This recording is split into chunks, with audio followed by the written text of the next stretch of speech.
Hello, hello. ओळखलं का नाही? नाही ओळखलं. कोण बोलतंय?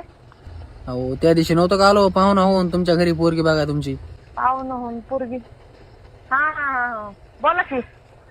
अहो काय झालं हो, पुन्हा तुम्ही काहीच सांगितलं नाही. नाही पोरगी नाही द्यायची. नाही, लग्न नाही करायचं पोरीचं. अहो कशामुळे म्हणत होतो तसं, मला व्यसन बी नाही कुठलं. नाही तुम्ही पसंत नाही आम्हाला, लग्न नाही करायचं पोरीचं आमच्या.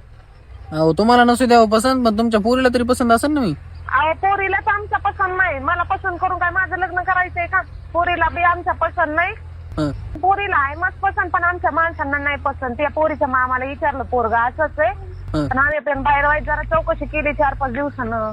लोक म्हणतात पोरग टुकार आहे, दारू पितंय, इकडं तिकडं पळतंय, गांजा सिगरेट फोडतंय, कामधंदा काय करत नाही, आई बापाचे जीवावर आहे ना. आम्ही करू का आमच्या एवढ्यासारख्या फुलासारख्या पोरीचं वाटू? अहो तसं नाही हो काही, मी लय चांगला माणूस आहे, फक्त मी कधी कधी 90 पेत असतोय. काय?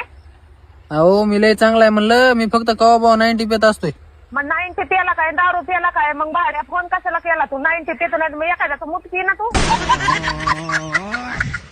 अहो पोरगी आवडत होती हो तुमची.